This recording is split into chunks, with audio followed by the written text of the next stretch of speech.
We are back. That's right. We are back to movie reviews by Dr. B and Mrs. B.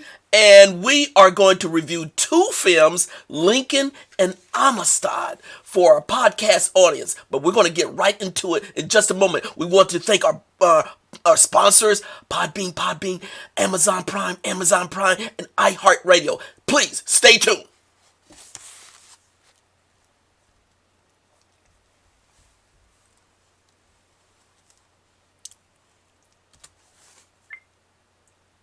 We are back. That's right. We are back to movie reviews by Dr. B and Mrs. B. And we are parents of 3 adult children. Children who are adults. Children who are adults. And we are also persons of color, and we are also baby boomers. That's right. And I'm an anthropologist, and she's a independent artist scholar. There you go. And we are going to get down to some serious review of 2 movies, Lincoln and Amistad. That's right, Lincoln and Amistad. Both directed by Steven Spielberg. Wow, now these are some heavy movies, Mrs. B. Very serious movies. And it's been a long time coming. We've always talked about these movies after every time we've watched them. And to get a chance to review them is even all the more honorable for us to do.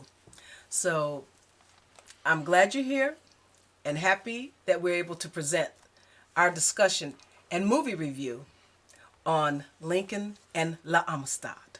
Yes, Lincoln came out in 2012 and Amistad in 1997. And I'm going to read the start with Lincoln and read the script or the overview of Lincoln, because this gets down to some serious stuff, y'all. Okay, we're going to go there on this one.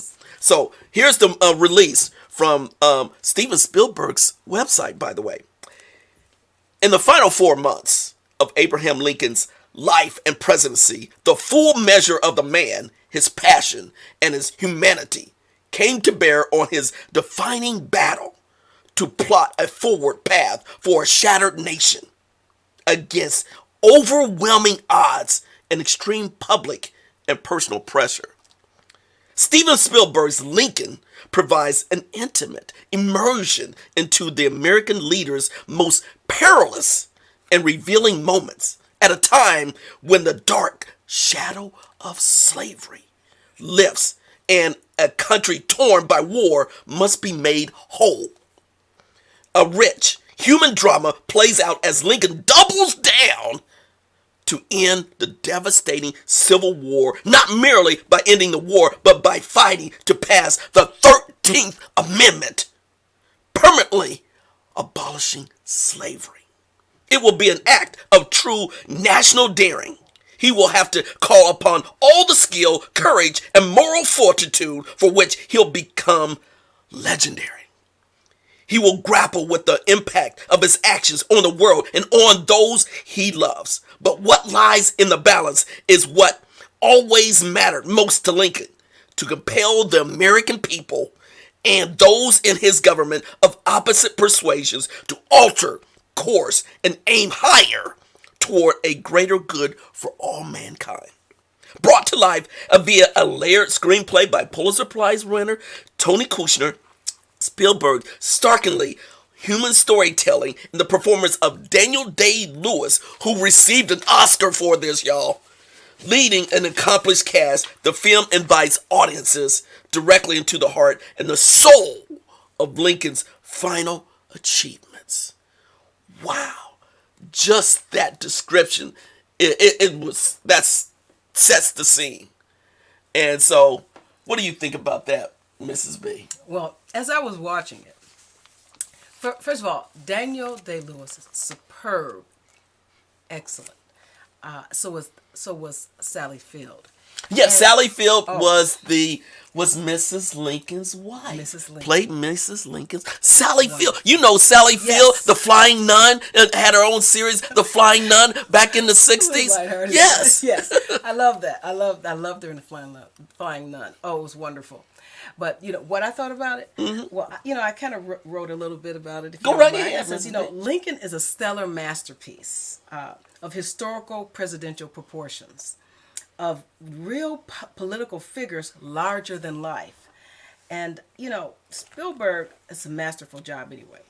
Just the numerous amount of masterpieces Spielberg has created is just phenomenal, excellent, superior. And looking at the cast of Sally Fields and Tommy Lee Jones and David Strathairn and Joseph Gordon-Levitt and James Spader. Okay. And I'm just going to speak to a few of the actors. Wonderful job. And I just want to also say that as I was looking through it, the story begins with Lincoln in the White House as an American soldiers, talking as with the American soldiers. He's out on the field, the battlefield, speaking with the soldiers. And this, and from my perspective, as he was speaking, he was talking about the South and the North fight. Let me just interject. He was speaking to the soldiers, but he was speaking to the black soldiers. That was different. He was speaking to the black soldiers, and that was just very gripping. Go right ahead. Oh yeah, he's speaking to the black soldiers and American Civil War. Elegant and learned men of U.S. Congress, sharply divided over principles and values, and mostly over slavery. This is about, Emancipation Proclamation. And as the books I read about Lincoln, not only he sees that slavery must come to an end, and for also other reasons as well, but the South is adamant about not really realizing the moral injustice of slavery, and as I went through it, they're afraid, if these people from that are enslaved, these African Americans, once they're released, these black folks, once they're enslaved and they're released, what is going to happen to them? It's almost a selfish thing as well. But let me just say this: in the movie, they were the black soldiers were contemplating how much they want to give their lives up to the Union, because again, they knew that they were not going to be treated well after the fight. So there was quandary, there was confusion, there was not all together in fighting this fight for the Union. And so in the scene, Lincoln, Daniel Day-Lewis, had to convince these soldiers this is a worthy cause. Yes, and they ask great questions. They're like, what am I going to do here? The soldiers don't have boots. I don't have the equal boots or uniform as the rest of the white soldiers. Yeah. And so that conversation was poignant. He was sitting there on the table there, and he's talking to these soldiers, and he's very personable in conversation, and he's talking about real life. And he's talking about death and dying, and he's answering their questions as if he's one of the soldiers with them. And I thought that was really masterful. It's really poignant because he's sitting there understanding how they feel and what they're going through. The opposite of that, he's doing his best to understand. He didn't really understand. He was doing his best. Yes. Not that he truly knew, because he was the president. He was the leader, but he was trying to do his best to understand what the black soldiers were going through, and it was very graphic. Let me just say, it was very graphic of the war, the killing, the soldiers, the dead soldiers, and I really appreciate that Steven Spielberg brought the reality to the scene. So it was the battlefield. These were some serious, major killings between the Union and the Confederates. And let me just say, before we move on, about this was, and I'm really glad that Lincoln, Daniel Day-Lewis, and he was challenged even by Sally Field, his wife, because his wife didn't even want him to go this far to push this 13th Amendment. And then he had to challenge his own son, his older son, and all of this, but he was fighting for freedom. Well, yes, he was fighting for freedom. And then the thing that I want to bring up is the opposing side of going into war as they start the Civil War through the South, and the the North conquers the South, and emancipation occurs. As it going through the war, the opposing part of that was very poignant at the end, and we'll get to that later. Is We're wrapping it up. We got to move walking on. through the battlefield, and all this death and destruction is happening. All these bodies, and he's walking through, and he's looking at this, and that was, a feeling that you have to watch the film to understand how that feels, how that would feel walking through this death and destruction. And it's a war, and both lost on both sides, but freedom and moral justice had to win. Slavery had to end. And I want to speak to the First Lady, Mrs. Lincoln. Mrs. Lincoln, going through this, her role, Sally Field's excellent job, her role at that time period rivaled any first lady. Dealing with a civil war, dealing with slavery, becoming slavery, and citizens becoming free citizens. Her home, fighting with Congress on the White House budget, which she needed in order to build the White House, to bring it back to architecture, and going through that, and then having loss and grief of family.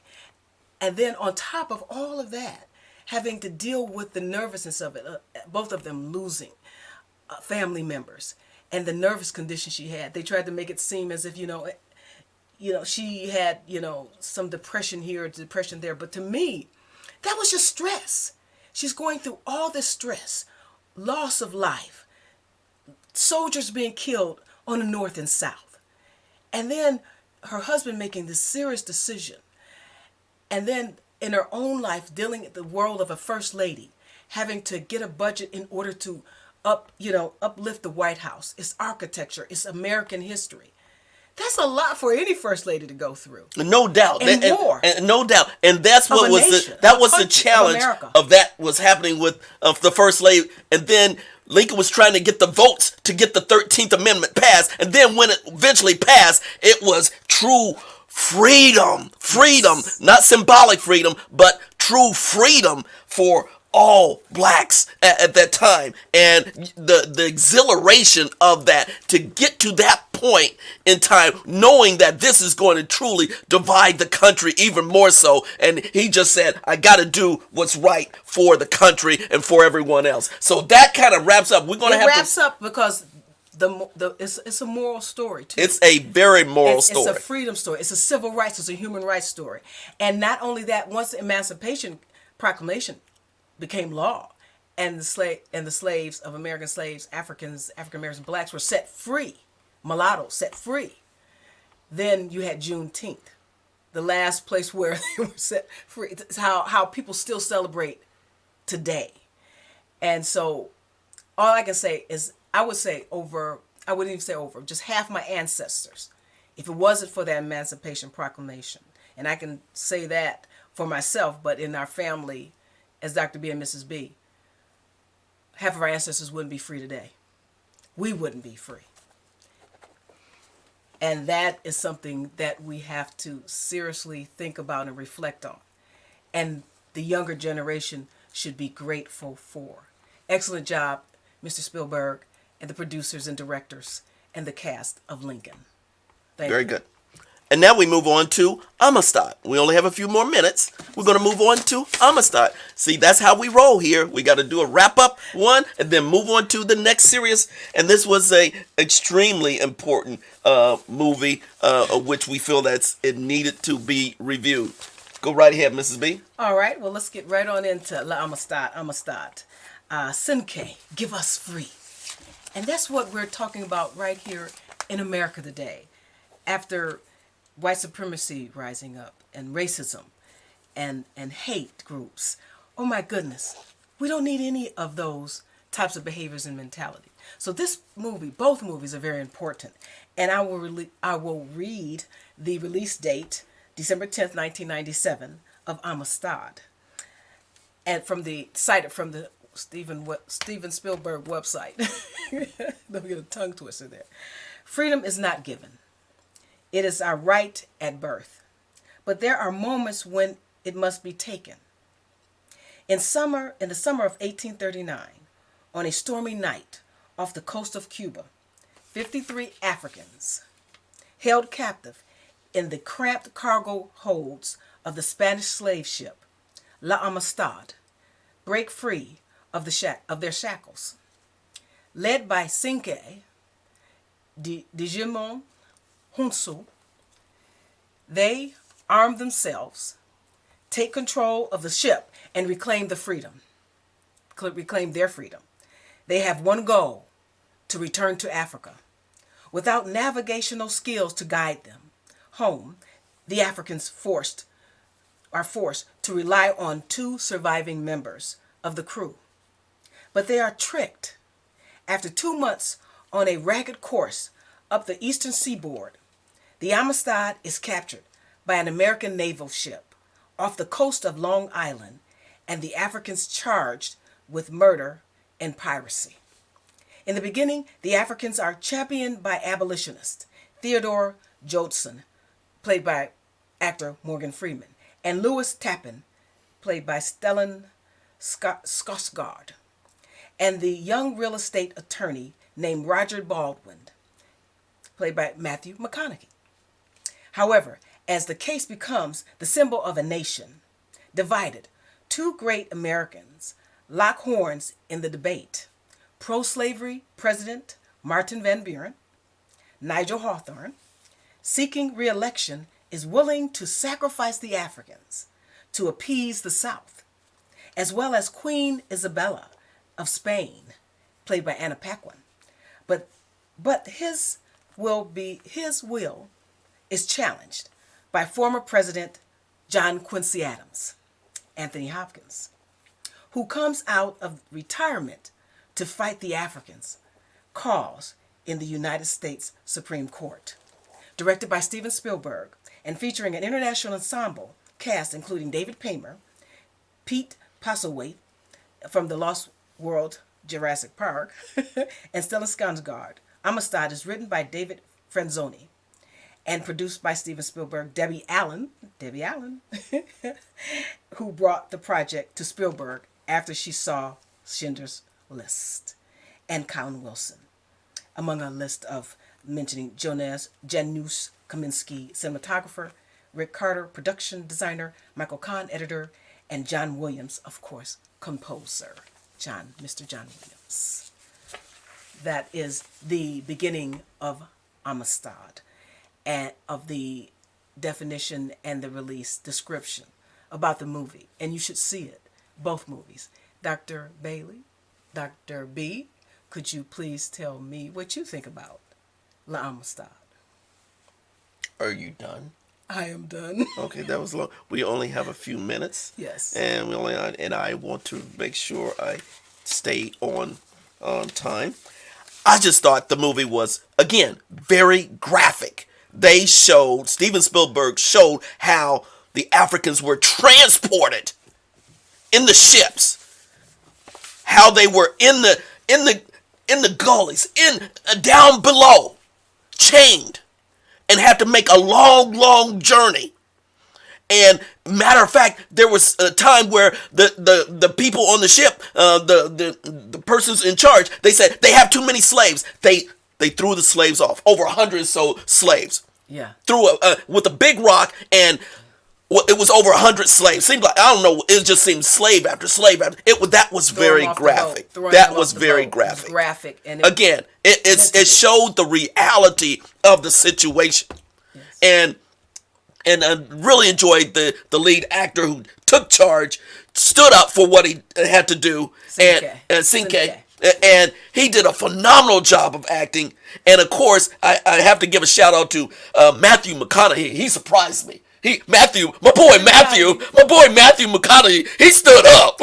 He stood up. He brought the style points back then. Matthew McConaughey brought it up. And then, let me just say, Anthony Hopkins, my gosh, being in the role of John Quincy Adams, he was a bit older in character. As a matter of fact, he was barely functionable. But when Matthew McConaughey asked him politely to defend this case for him, and Anthony Hopkins, John Quincy Adams did a spectacular job. Oh, yes. Spectacular job. And the reason why he won the case Excellent. is that he listened to Cinque, and he said, I listened to Cinque, and it was his words that won the jury over. The highest court, the Supreme Court. He said, I just listened to Cinque. He spent time with Cinque.